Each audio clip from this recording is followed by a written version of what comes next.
Hi everyone, this is Terry. Today I'm working on my quilt and I'll be doing some straight line quilting, and I wanted to show you the newest walking foot available for our machine.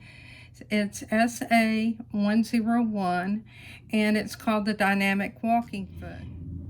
You need to attach your Low Shank adapter to the walking foot with the screw that comes with the Low Shank adapter, and this is the adapter S. You'll find it in your accessory box. The feet are snap-on feet, so all it takes is a gentle pull, and you can see how easy it is to remove that sole plate. There's another one that is for a closed toe. I prefer the open toe, and I'll just go ahead and snap that in place. You can see it gently snaps in place. The mechanism that moves with the needle bar moves at the same time for the feet as your feed dogs. So in order to get this on your machine, what you need to do is approach it from the back, bring it under the presser foot bar, and at the same time raise the arm, and you can see the arm here. This has to fit over your needle bar. And I found that it was easier for me to do this with having that adapter on first. Now what you want to do is, and I have it leaned backwards, now what you want to do is raise it enough that you can take the screw that holds your feet in place. What I like to do is to look from the side where you're placing that screw to make sure you have everything lined up, and start threading by hand first, making sure that you're catching those threads. And I tighten everything by hand. Once I have it hand tight, I take the screwdriver that came with the sewing machine,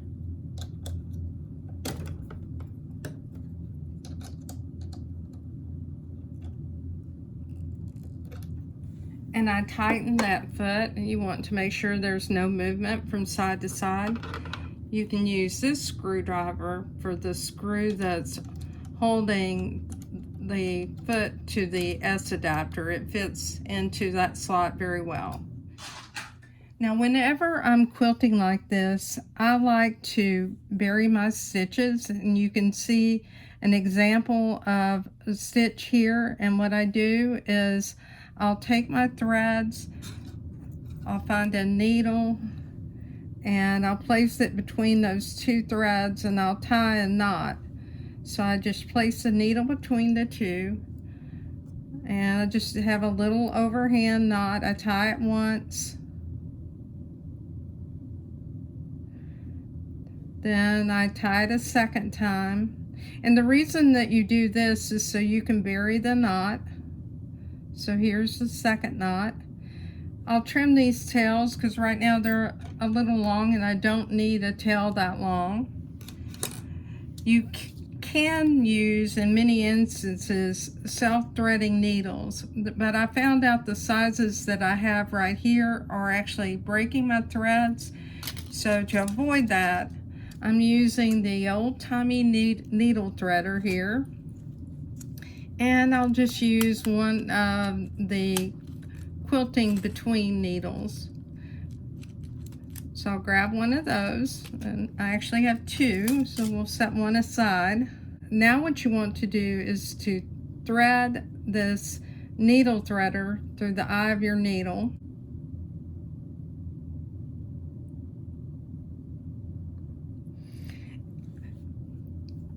And once you've done that, and you can see that it's threaded now, you'll go ahead and place the ends through that threader. Make sure you have both of them. Then go ahead and bring your needle down, and your needle's threaded. Now what you want to do is you want to bury this between the layers. So what I do is I stab it next to where the thread came out, and I pull it through the layers. I also like to take my hand and put it under my quilt to make sure that I'm not stabbing it through the back, so to speak. And then we'll just go ahead and pull that, and then you want to snap that knot into the fabric, and then you can trim that tail. So you'll pull it and trim it, and then that'll bury itself, and you have a nice looking buried thread nobody can see.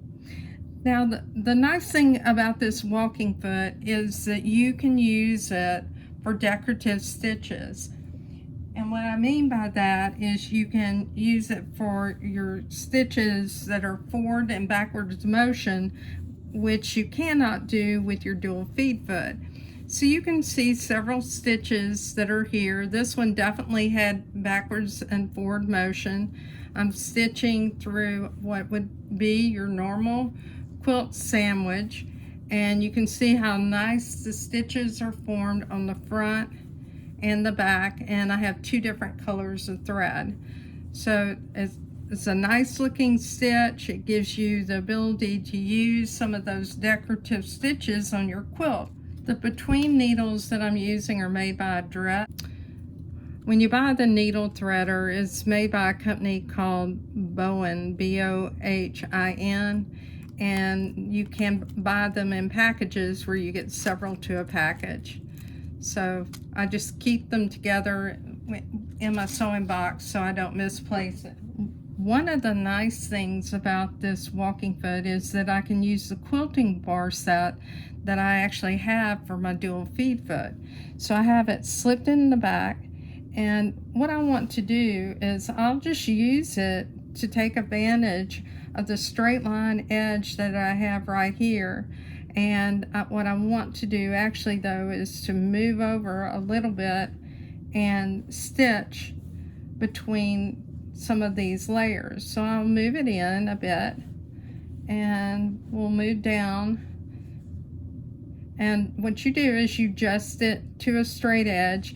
If you had quilted another line, you can always use that other line as your line to follow. You want to make sure that your quilt is flat, and then you will take your needle and needle down, needle up, and if you're going to bury those threads like I have, you'll pull up your bobbin thread. You can see I just took a straight pin to do that, and what I do is I go ahead and cut those so that they're a little bit shorter at this point, and then I'll just take it behind the foot.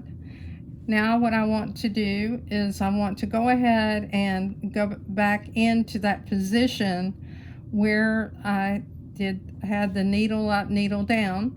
So I'll go ahead and I'll begin sewing. Now I'll go ahead while the presser foot is down, and I'll adjust this foot. I've adjusted my camera so you can watch the quilting. I like to turn on the laser light if I do have a line, and what I do to turn on that laser light, I go to the laser light, I turn on my main light, and you may not be able to see it except on my hand right here. I have a green line, and if I did have a straight line that I wanted to follow, I could follow it that way, but I can also follow it with this bar that is a quilting bar. So my straight stitch is set at 3.0, and I'll go ahead and begin quilting.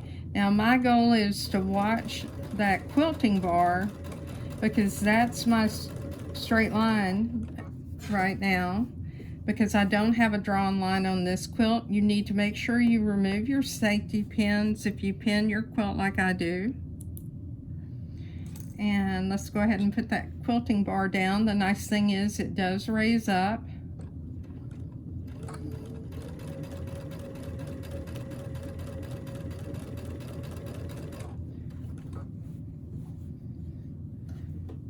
So I reposition everything and make sure that I'm staying true or straight.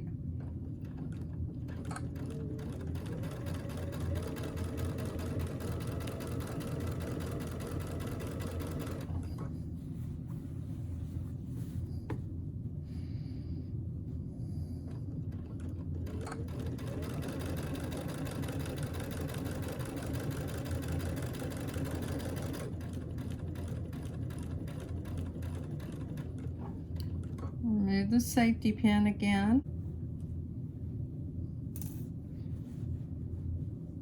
Bring the quilting bar back down, make sure your fabric's straight.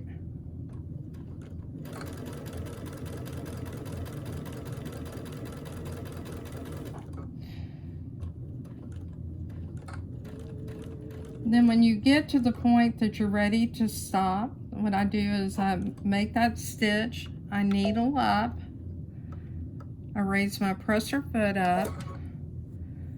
What I'll do is you can take your thread and loosen it here if you want, and then you can pull your fabric forward. Then you can go ahead and cut your thread. You can pull your bobbin thread up. You may want to move it closer so that you don't have so much tension on that. Then you can take either a needle or something else where you can get hold of your bobbin thread, pull your bobbin thread up, and you'll remember that your bobbin thread is still attached. You'll have a loop, and then you want to cut that loop. Then when you move it again, your bobbin thread will come loose. At this point, I go ahead and tie off this thread just because it's easy enough for me to do it. It's right in front of me. So I go ahead and I tie that thread.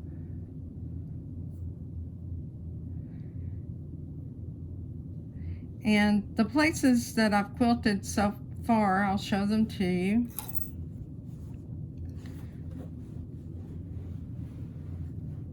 We'll move the camera back. You can see several threads on my quilt top, but you can see different places and they're different distance. I'm not quilting over my leaves here because what I plan to do is scan this in the hoop in my design center, and what I intend to do after I bury these stitches, I'll go ahead and quilt around the leaves, and I'll have that shape of that leaf, and I can use that shape anywhere. If I wanted to quilt the shape of another leaf, even over my straight line quilting here or another area of my quilt, I can do that.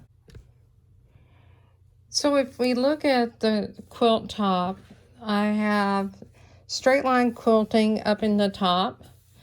I have the pumpkin quilted. I need to quilt the smaller pumpkins in the bottom of the quilt. I'll take the quilt and rehoop it, and then what I'll scan in are these leaves that you see at the top of the quilt, and I'll use the leaf shape first of all to stitch around the individual large leaves, and then I'll reduce the size of them and use some of those shapes in some of the void or open areas that you see around the quilt. And that will just give me some nice looking shapes and patterns within the overall quilt top. I'll also use it to quilt around the different leaves that we see here because I plan to quilt around them individually. And I may do some of this with free motion. My goal is to show you different ways that you can use your machine. Rather than always using the embroidery side, I'd like you to know about how to use all sides or all aspects of your machine. And I hope that this is helpful to you, and I'll talk to you another day. Thank you so much for your time. I'm Terry Maffitt. Join me on Facebook in the Just Stitching with a Brother Luminaire group.